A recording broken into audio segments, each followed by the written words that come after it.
औज़ुबिल्लाहिमिनश्शैतानिर्रजीम बिस्मिल्लाहिर्रहमानिर्रहीम अस्सलामु अलैकुम। आज की वीडियो में मैं आपके साथ एमडी कैट 2023 की important tips and tricks share करूंगा कि आपने अपने एमडी कैट को कैसे क्रैक करना है। अगर आप एक फ्रेशर स्टूडेंट हैं, आप एक बिगनर स्टूडेंट हैं, आपने अपनी तैयारी को कैसे स्टार्ट करना है। ठीक है, फर्स्ट ऑफ ऑल आपके पास 4 सब्जेक्ट हैं, तो आपने इनको 4 दिनों पर डिवाइड कर लें या एक दिन में आपने थोड़ा थोड़ा काम करना है। ठीक है, जैसे फॉर एग्जाम्पल हमारे 4 सब्जेक्ट कौन से हैं, बायोलॉजी, केमिस्ट्री, फिजिक्स और इंग्लिश। ये हमारे मेन सब्जेक्ट्स हैं। ठीक है, इनको हमने अच्छे तरीके से फोकस करना है और डेली करने की कोशिश करें। आप लोग ऐसा कर सकते हैं कि 2-2 घंटे पे एक सब्जेक्ट को डिवाइड कर दें, या तो आप एक एक दिन में एक चैप्टर को डिवाइड कर लें। ठीक है, बहुत सारे बच्चे ऐसे होते हैं कि वो एक दिन में पूरा चैप्टर रीड नहीं कर सकते, वो बोर हो जाते हैं। या तो आप ऐसा कर लें, हाफ चैप्टर सारे कर लें एक दिन में, या तो आप एक एक दिन में पूरा चैप्टर डिवाइड कर लें। जैसे आपको इजी लगता है। अगर आप एक दिन एक चैप्टर पढ़ के, एक सब्जेक्ट पढ़ के बोर नहीं होते, तो आप पूरा दिन एक सब्जेक्ट को कर सकते हैं। अगर आप बोर हो जाते हैं तो आप लोग यानी कि डिवाइड कर लें, आधा आधा चैप्टर आपने, आधा चैप्टर फिजिक्स का करना है, आधा केमिस्ट्री का करना है। और बहुत सारे चैप्टर ऐसे भी होते हैं जो आपके एमडी कैट के सिलेबस में इंक्लूड नहीं होते। एफएससी में तो होते हैं, लेकिन आपकी यानी कि कटिंग होगी, लेकिन इनका बिल्कुल भरोसा नहीं होता। आपने अपनी पूरी बुक पे फोकस करना है। साफ आपको बात बता रहा हूँ, 4 से 5 या 6 एमसीक्यूज ऐसे होते हैं जो आपके यानी कि जो टॉपिक्स इंक्लूड नहीं होते हैं ना, उसमें से भी आपको उठा के दे देते हैं। तो बिगिनर्स के लिए ये प्रो टिप है कि आपने सारा सिलेबस करना है, फुल बुक करके जाएँ। पहले वो वाले टॉपिक्स क्लियर कर लेना जो आपके सिलेबस में है। ठीक है, फिर आपके पास अगर टाइम बचता है तो आप पूरी बुक को कर लें। यानी कि जो एंड पे रह जाएंगे ना टॉपिक्स आपके, जो पूरी बुक में रह जाएंगे, आप एंड पे वो वाले कर सकते हैं। ठीक है, लेकिन आपने किसी चीज़ को स्किप नहीं करना। अदरवाइज़ आपको एमडी कैट, अगर आप फ्रेशर हैं, अगर आप एक डॉक्टर बनना चाहते हैं, तो आपने कोई रिस्क नहीं लेना, पीएमडीसी पे भरोसा नहीं करना है। ठीक है, हमारे साथ भी बहुत ज़्यादा ब्लंडर्स हो चुके हैं, तो हम लोग आपके साथ सिर्फ अपना एक्सपीरियंस ही शेयर कर सकते हैं कि आप ऐसे तैयारी करें। ठीक है, फर्स्ट ऑफ ऑल आपने कंप्लीट सिलेबस करना है। बायोलॉजी के लिए आप लोगों ने फेडरल की बुक लाजमी पढ़नी है। बायोलॉजी में कुछ ऐसे टॉपिक्स हैं जो सिर्फ़ और सिर्फ आपको फेडरल की बुक में मिलेंगे, आपको पंजाब टेक्स्ट बुक में, वर्ड में वो नहीं मिलता। ठीक है, मैंने भी तमाम बाय की थी। हो सके तो आप लोग फिज़िक्स केमिस्ट्री भी देख लें, लेकिन बायो की मोस्ट इंपॉर्टेंट है फेडरल की। आपने उसमें से सारे टॉपिक्स रीड करने हैं जो आपकी पंजाब टेक्स्ट बुक बोर्ड में नहीं दिए गए।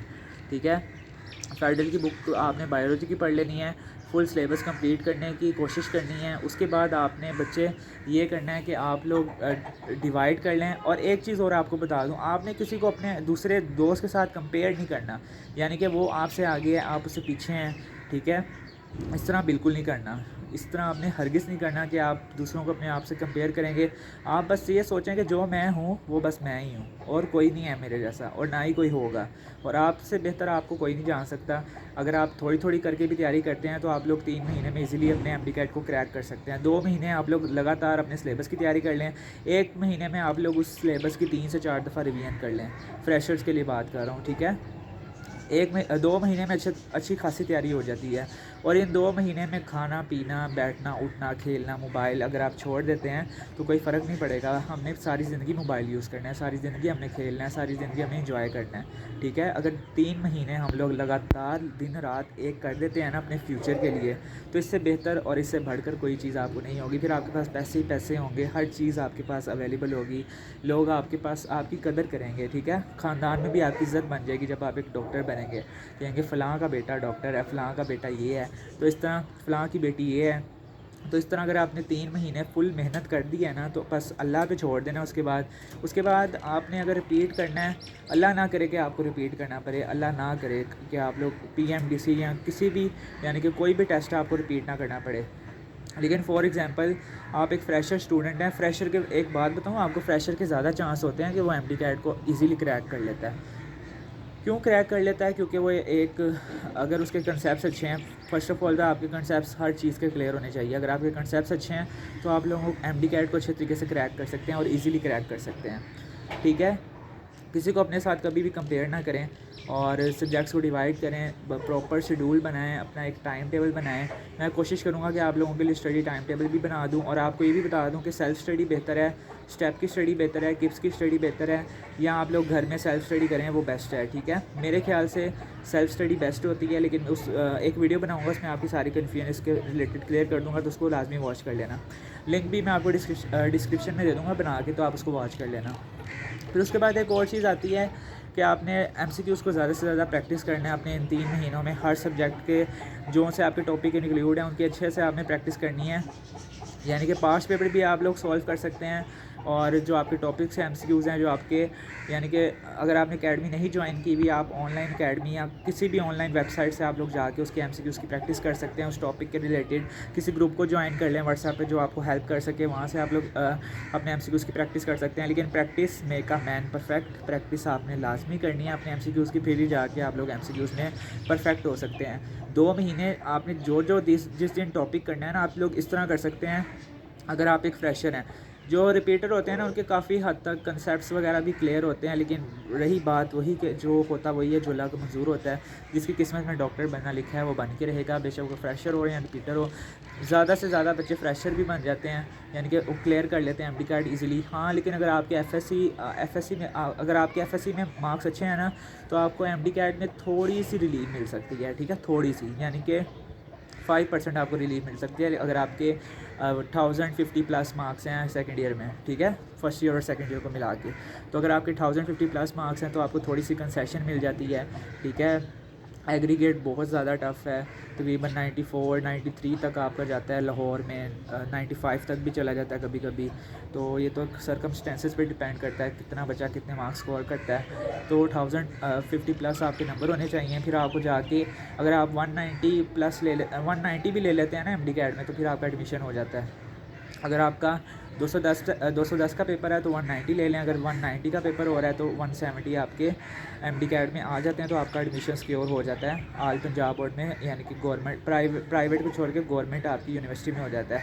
किंग एडवर्ड काफ़ी बच्चों का सपना होता है, ख्वाब होता है, तो मेरा भी था, बस अल्लाह को मंजूर नहीं होता कुछ चीज़ें। तो जो चीज़ किस्मत में होती है ना, वही बात आती है कि जो किस्मत में आपको मिल के रहेगा। और इम्पोर्टेंट वर्ड्स को आप लोग हाईलाइट कर लिया करें अपनी बुक पे, एक हाईलाइटर ख़रीद लें, उसके साथ स्टिकी नोट्स ख़रीद लें। जो चीज़ आपके माइंड से स्किप होती है ना, आपको लगता है कि मेरे माइंड से स्किप हो जानी है, मैंने याद करनी है, उसका स्टिकी नोट्स पे बना के लिख लिया करें, ताकि आपको अच्छे तरीके से वो चीज़ याद रह सके। जब आप टॉपिक खोलें, आप बुक खोलें, आपको स्टिकी नोट्स नज़र आ जाए और आप लोग इंपॉर्टेंट पॉइंट, यानी कि पूरा टॉपिक रीड करने के बजाय आप लोग इंपॉर्टेंट पॉइंट्स रीड करके अपना टाइम भी बचा सकें और जल्दी से आपकी तैयारी हो जाए। और अकेडमी जाने का आपको एक नुकसान ये भी होता है कि आपका टाइम बहुत ज़्यादा वेस्ट होता है।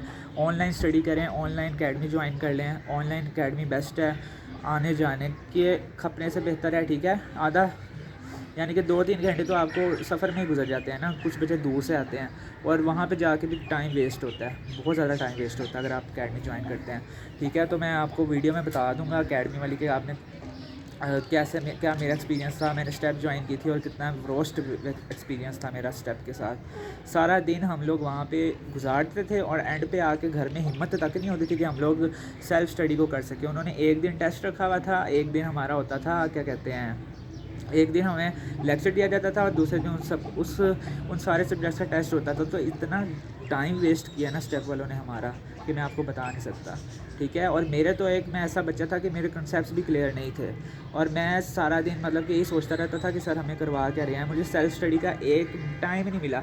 और जो थोड़े बहुत मेरे कंसेप्ट्स बने थे उनमें से पेपर में कुछ आया ही नहीं, ठीक है। तो मैं तो जब पेपर देने गया मेरी तो हवाएं उड़ गई, आया कहाँ से। और हुआ भी क्या कहते हैं, हमारे क्या कहते हैं उसको, टैबलेट पे हमारा टेस्ट हुआ, ठीक है। टैबलेट पे टेस्ट हुआ, लाइट ऑफ हो गई। अब ये भी नहीं पता कि एमसीक्यू चेक हुए या नहीं हुए, वो अल्लाह की बातें अल्लाह जानता है, ठीक है। अल्लाह जानता है, अल्लाह बेहतर जानता है, जो भी होना था हो गया, ठीक है। तो अब यही टिप्स एंड ट्रिक्स थी। अगर कोई भी सवाल है बिगनर्स का कि आपने स्टडी कैसे स्टार्ट करनी है, मैंने आपको इजी तरीका बता दिया। एक टाइम टेबल बनाएं, दिन के 4 सब्जेक्ट रख लें या डेज़ पे डिवाइड कर लें या एक दिन में आधा चैप्टर कर लें। किसी को अपने साथ कंपेयर ना करें, अकेडमी मस्ट ज्वाइन ना करें, ऑनलाइन अकेडमी बेस्ट है, ठीक है। स्टिकी नोट्स बनाएं, इंपॉर्टेंट वर्ड्स को हाईलाइट करें, बायोलॉजी फेडरल लाजमी पढ़ें, सिलेबस को फ़र्स्ट ऑफ ऑल कंप्लीट करें, उसके बाद जो एक्सक्लूडेड टॉपिक हैं उसको भी एक दफ़ा रीड आउट करके जाएँ, उसके भी कंसेप्ट क्लियर करके जाएँ। अच्छे तरीके से कंसेप्ट क्लियर करें, एमसीक्यूज़ की प्रैक्टिस लाजमी करें, ज़्यादा से ज़्यादा अपनी एमसीक्यूज़ की प्रैक्टिस करें। जितनी प्रैक्टिस करेंगे, प्रैक्टिस में का मैन परफेक्ट, तो आपने 1 लाख एमसीक्यूज़ की प्रैक्टिस कर लेनी है अपने एमडी कैट से पहले, ठीक है। जितनी प्रैक्टिस करेंगे हर टॉपिक के आपको 203 से एमसीक्यूज़ प्रैक्टिस करें, मैं तो कहता हूँ, फिर जाके आपके कंसेप्ट्स क्लियर हो जाएंगे। फिज़िक्स के न्यूमेरिकल्स को अच्छे तरीके से प्रैक्टिस किया करें। फ़िज़िक्स में केमिस्ट्री को अच्छे तरीके से पढ़ें। बायोलॉजी की लाइंस भी आ जाती हैं, 5-6 लाइंस आती हैं, लेकिन उसका भी ज़्यादातर कंसेप्चुअल ही होता है, तो उसको भी आपको पता होना चाहिए कि अब फेडरल की बुक अच्छे तरीके से रीड कर लेना। बायोलॉजी की बार बार कह रहा हूँ। उसके बाद केमिस्ट्री और फिज़िक्स की भी रीड कर लें फेडरल की, अगर आपके पास टाइम बचता है। फ्रेशर के पास तो इतना टाइम नहीं होता, लेकिन आपको टाइम बचाना पड़ना है, करना पड़ना है। 3 महीने आपने 2 महीने में फुल तैयारी करनी है फेडरल और पंजाब की बुक, और 1 महीना जो रह जाएगा उसमें आपने प्रैक्टिस करनी है, रिवीजन करनी है। 5 दफ़ा रिवीजन तो आपने लाजमी करनी है ना अपने एमडी कैट से पहले। रिवीजन 1 या 2 दिन में एक सब्जेक्ट की हो जाती है, अगर आपने थ्रू आउट पूरा सिलेबस अच्छे तरीके से कवर किया, अच्छे तरीके से आपके कंसेप्ट्स क्लियर हैं। तो उम्मीद करता हूँ आपको आज की वीडियो पसंद आई होगी। कोई भी डाउट है, कोई भी क्वेश्चन है, कमेंट सेक्शन में पूछ लें, इंशाल्लाह आपकी ज़रूर हेल्प करूँगा। मिलते हैं नेक्स्ट वीडियो के साथ, तब तक के लिए अपनी दुआ में याद रखें। अल्लाह हाफ़िज़।